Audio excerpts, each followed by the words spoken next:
अस्सलाम वालेकुम। आप देख रहे हैं सितारों का सफ़र। आज की वीडियो बहुत इंपॉर्टेंट है क्योंकि हम इसमें चांद ग्रहण की बात करेंगे और चांद ग्रहण का असर आपकी ज़िंदगी पर क्या होगा, आपकी फाइनेंशियल लाइफ पर क्या होगा, आपकी जॉब लाइफ पर क्या होगा, आपके बिजनेसेस पर क्या होगा, जो लोग क्रिप्टो में खेलते हैं उसका क्या होगा, जो स्टॉक मार्केट में खेलते हैं उनके साथ क्या होगा, उनकी ज़िंदगी पर क्या इम्पैक्ट होगा, आपके कर्ज़ों पर क्या इम्पैक्ट करेगा ये चांद ग्रहण।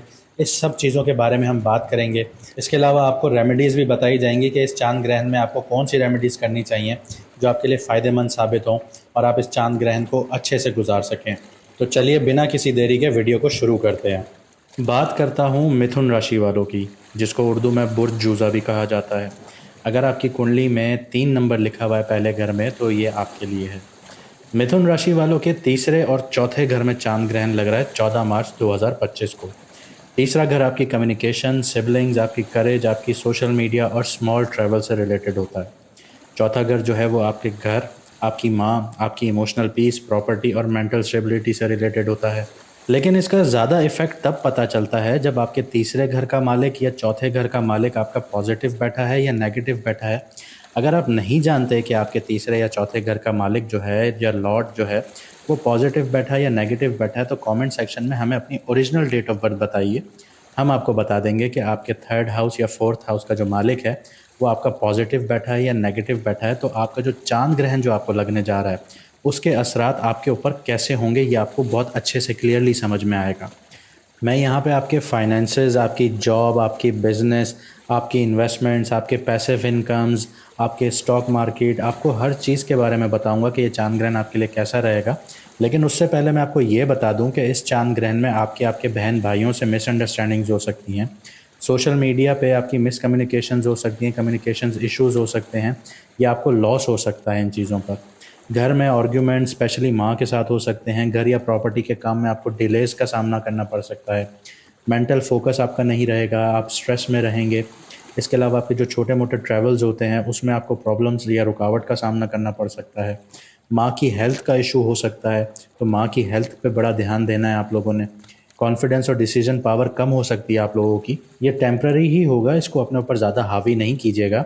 इसके अलावा आपको घर का जो कम्फ़र्ट है उससे डिटैचमेंट फ़ील होगी। आपका घर में दिल नहीं लगेगा। जो माँ के साथ आपकी इमोशनल बॉन्डिंग है वो थोड़ी वीक हो सकती है। घर में आपको सुकून नहीं मिलेगा। माइंड आपका ज़्यादा स्पिरिचुअल तो होगा, लेकिन फिर भी आप दिमागी तौर पर रेस्टलेस फ़ील करेंगे, आप थकावट महसूस करेंगे। इसके अलावा जो प्रॉपर्टी से रिलेटेड आपको फ़ायदा है वो थोड़ा मुश्किल से मिलेगा या थोड़ा देर से मिलेगा। अब आपके फाइनेंशियल फ़्लो को देखते हैं, तो पैसे का फ़्लो थोड़ा-सा डिस्टर्ब हो सकता है, रुक सकता है क्योंकि अनएक्सपेक्टेड आप लोगों के खर्चे बढ़ सकते हैं। फाइनेंशियल आप लोग थोड़ा डिस्टर्ब फ़ील करेंगे इस चाँद ग्रहण के टाइम पीरियड में। घर के हवाले से आप लोगों के खर्चे बढ़ सकते हैं, जैसे घर की मरम्मत करवाना, रिपेयर्स के काम होते हैं। फैमिली में किसी को पैसों की दिक्कत हो सकती है, उनको पैसे चाहिए होंगे, आपसे पैसे माँगे जाएँगे। इसके अलावा आपको अपनी माँ की जो हेल्थ है उसका बहुत ख़्याल रखना है क्योंकि उस पे भी आपका पैसा खर्च हो सकता है। इसका ये मतलब बिल्कुल भी नहीं है कि आप अपनी माँ के ऊपर पैसा खर्च ना करें, आप बिल्कुल करें। लेकिन उनकी सेहत पर ख़्याल रखें, जो इस चीज़ की नौबत ही ना आने दें कि आपको उनकी सेहत पे पैसा खर्च करना पड़ रहा है। उनके कहीं दवाइयों के पैसे आपको भरने पड़ रहे हैं। उससे ज़्यादा बेहतर है कि आप उनकी हेल्थ पर खर्चा करें, उनको एक अच्छा लाइफ़स्टाइल दें, उनकी हेल्थ को बार-बार चेकअप में रखें, तो ये आपके लिए ज़्यादा फ़ायदेमंद है। इमोशनल इंस्टेबिलिटी भी आ सकती है जिसकी वजह से आप लोग गलत फ़ैसले ले सकते हैं, जल्दबाज़ी में गलत फ़ैसले हो सकते हैं आप लोगों से, तो इस चीज़ का आप लोगों ने बहुत ध्यान रखना है। इसके अलावा जो आप लोगों ने पुरानी रिस्की इन्वेस्टमेंट्स की हुई थी, उसका अब आपको इम्पैक्ट नज़र आएगा, आपको पता चलेगा कि आपने कहाँ इन्वेस्टमेंट की थी। सडन आपको लॉस भी हो सकता है, बिना सोचे-समझे अगर आपने बड़े फाइनेंशियल डिसीजंस लिए, तो आप नुकसान उठाएँगे। इसके अलावा आपने किसी को भी उधार देना नहीं है, क्योंकि वापस मिलने के चांसेस बहुत कम होंगे। यहाँ पे छोटे से सॉल्यूशंस मैं आपको बताता हूँ कि फाइनेंशियल जो आपके डिसीजंस हैं, उनको आप बड़ा स्लो रखिए। एकदम से आप लोगों ने फैसले नहीं लेने। चाँद ग्रहण से जैसे ही स्टार्ट होने लगे 14 मार्च को, उससे 4-5 दिन पहले से और 21 दिन बाद तक आपने कोई बड़े फाइनेंशियल डिसीजंस नहीं लेने। रिस्की इन्वेस्टमेंट से भी बचिए, नए बिज़नेस डील से भी बिल्कुल बचें, फ़िलहाल होल्ड पे रखें उनको। रिसर्च कर लें उस वक़्त तक उसके अंदर कि आपको पता चले कि वो आपके लिए कितना बेहतर हैं। इसके अलावा जो आपके इमरजेंसी फंड्स हैं, उनको रेडी रखिएगा क्योंकि अनएक्सपेक्टेड एक्सपेंसेस हो सकते हैं, ताकि आप उन चीज़ों से स्मूथली हैंडल करते हुए आगे निकल जाएँ। जो लोग जॉब कर रहे हैं, नौकरी पेशा लोग हैं, उनको ऑफिस पॉलिटिक्स का सामना करना पड़ सकता है इस चांद ग्रहण के टाइम पीरियड में। कोलीग्स के साथ आप लोगों की मिसअंडरस्टैंडिंग्स हो सकती हैं, अननेसेसरी आप लोग कॉन्फ्लिक्ट्स का सामना कर सकते हैं, तो आप लोगों को बहुत एहतियात करना होगा। इसी के चलते-चलते सीनियर्स या बॉस के साथ आप लोगों की मिसकम्युनिकेशन हो सकती है, क्लैशेज़ हो सकते हैं, तो आपको अपनी ज़बान पर कंट्रोल रखना है।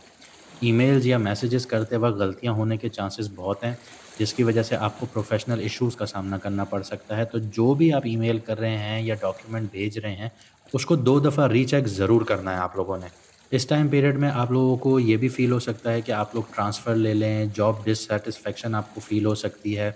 आप लोगों को जॉब चेंज करने का भी मन हो सकता है, नौकरी से आपका दिल उठ सकता है या आप लोग रेज़िग्नेशन का भी ख़्याल आपके दिमाग में आ सकता है। तो ऐसी कोई हरकत नहीं करनी फ़िलहाल। लेज़ीनेस भी आप लोग महसूस करेंगे, कन्फ्यूजन भी आप लोगों की बढ़ सकती है, जिस वजह से आपकी परफ़ॉर्मेंस पर इफ़ेक्ट रहेगा। तो छोटे से सॉल्यूशंस आपको बताता हूँ कि अपनी बातों और कम्युनिकेशंस में आप लोगों ने क्लैरिटी रखनी है बिल्कुल, ताकि आप लोगों की मिसअंडरस्टैंडिंग्स ना हो। इम्पॉर्टेंट मीटिंग्स और प्रेज़ेंटेशंस को ग्रहण के आस-पास बिल्कुल अवॉइड करें, वरना यहाँ पे चांसेस ये हैं कि आप मिसकम्युनिकेट कर सकते हैं, जिसकी वजह से आप लोगों को प्रोफ़ेशनल आप लोगों को मुश्किलात का सामना करना पड़ सकता है। अगर आप लोगों को जॉब अनस्टेबल लग रही है तो बैकअप प्लान पर आप लोगों को काम बिल्कुल शुरू करना चाहिए। आप लोग रिसर्च करें कि आपको कहाँ अच्छी जॉब मिल सकती है। अब बढ़ता हूँ उन लोगों की तरफ जो बिज़नेस कर रहे हैं। आप लोगों की जो डील्स हैं वो डिले हो सकती हैं इस वक़्त में। कॉन्ट्रैक्ट्स जो हैं आप लोगों के वो फाइनलाइज़ होने में टाइम लग सकता है उनको। क्लाइंट्स के साथ आप लोगों की मिसअंडरस्टैंडिंग्स हो सकती हैं। पेमेंट स्टक होने के भी यहाँ पे आप लोगों के चांसेस बहुत हैं। इसके अलावा जो आप लोगों की मार्केटिंग कैम्पेन्स चल रही हैं, वो आपको वो रिज़ल्ट नहीं दे पाएँगी जो आप एक्सपेक्ट कर रहे हैं या जिसकी आप ख़्वाहिश रखते हैं। अगर आप घर के काम कर रहे हो तो डिस्ट्रैक्शंस और लॉस काफ़ी ज़्यादा हो सकता है आप लोगों को। ग्रहण के पीरियड में आपने नया बिज़नेस स्टार्ट नहीं करना, ये बिल्कुल भी अच्छा आइडिया नहीं है, तो अवॉइड कीजिएगा इस चीज़ को। पुराने प्रोजेक्ट्स जो आपके चल रहे थे, उनको कंप्लीट कीजिए। अगर आप नए कॉन्ट्रैक्ट्स फाइनलाइज़ करना चाह रहे हैं, तो ग्रहण के 20 दिन बाद आप फाइनलाइज़ कीजिएगा इनको। मार्केटिंग और सेल्स में आप लोगों को स्लो और स्टेबल अप्रोच रखनी होगी। नए क्लाइंट्स ऑनबोर्ड करने से पहले थोड़ा-सा रुकें, थोड़ा-सा समझें, थोड़ा-सा अपनी स्ट्रैटेजी बनाएँ। उसके बाद अपने नए क्लाइंट्स को ऑनबोर्ड करें। अब बात करता हूँ स्टॉक्स और ट्रेडिंग से जुड़े हुए लोगों की। ये चाँद ग्रहण आप लोगों का कॉन्फिडेंस बढ़ाएगा, जो आपको ओवर कॉन्फिडेंस में तब्दील करेगा और आपके लॉसेस बढ़ सकते हैं इस टाइम पीरियड में। मतलब ये कि बिना सोचे-समझे आप लोगों ने इन्वेस्ट नहीं करना, ये आपके लिए रिस्की हो सकता है। माइंड स्टेबल नहीं होगा, आप लोग जज़्बात में आके फ़ैसले लेंगे, इसलिए गलत ट्रेड्स होने के चांसेस आप लोगों के बहुत हैं। जल्दी पैसा कमाने की लालच में नुकसान ही उठाएँगे आप लोग। शॉर्ट टर्म ट्रेडिंग रिस्की होगी आप लोगों के लिए, सडन मार्केट क्रैश का भी चांस रहेगा। तो इमोशनल ट्रेडिंग से बिल्कुल बचें और सोच समझ कर रिसर्च करके पैसा लगाएँ, वरना आपका पैसा बिना सोचे समझे आप इन्वेस्ट करेंगे और वो चला जाएगा, हाथ धोना पड़ जाएगा आपको पैसों से। इसके अलावा अगर आप ये सोच रहे हैं कि आप नए कर्ज़े ले लें, तो वो भी बिल्कुल अवॉइड करें। आपको बिल्कुल भी मशवरा नहीं दूँगा कि आप नए कर्ज़े वग़ैरह लें। और अगर आपने पुराने कर्ज़े लिए हुए हैं, तो आपके ऊपर अभी प्रेशर बढ़ सकता है, रीपेमेंट का स्ट्रेस हो सकता है आप लोगों के ऊपर। बैंक की लेन-देन में डिस्प्यूट हो सकता है आपके साथ, आपका पेपर वर्क एरर हो सकता है। अगर आप लोग घर या गाड़ी के लिए लोन लेना चाह रहे हैं, तो उसमें भी आप लोगों को दिक्कत हो सकती है, डिलेज़ सामने आ सकते हैं। और आखिर में अगर आप लोग किसी को उधार दे रहे हैं, किसी से ले रहे हैं, तो उसमें नुकसान हो सकता है आप लोगों के लिए। इसके अलावा जो लोग पैसिव इनकम कमा रहे हैं, साइड हसल्स कर रहे हैं, ऑनलाइन इनकम्स कमा रहे हैं, जैसे यूट्यूब हो गया, एफ़िलिएट मार्केटिंग हो गई, ब्लॉगिंग हो गई, फ्रीलांसिंग हो गई। तो यूट्यूब, ब्लॉगिंग या एफ़िलिएट मार्केटिंग वालों से उनकी जो इनकम है वो स्लो हो सकती है, टेक्निकल इश्यूज़ आ सकते हैं, वेबसाइट या चैनल में प्रॉब्लम हो सकती है, क्रिएटिव ब्लॉक्स हो सकते हैं, आप लोगों के नए आइडियाज़ आपको नहीं मिल रहे होंगे। सिबलिंग्स के साथ यानी बहन-भाइयों के साथ अगर आप कोई प्रोजेक्ट कर रहे हैं तो उसमें कॉन्फ्लिक्ट्स आ सकते हैं। ऑडियंस एंगेजमेंट या ग्रोथ आप लोगों की स्लो हो सकती है। चलिए आपको कुछ रेमेडीज़ बताता हूँ या कुछ ऐसी चीज़ें बताता हूँ जो आपको इस चाँद ग्रहण के इफ़ेक्ट से या इसकी बैड एनर्जी से आपको थोड़ा बाहर निकाले और आप सही जगह पे आप अपना एनर्जी इन्वेस्ट करें।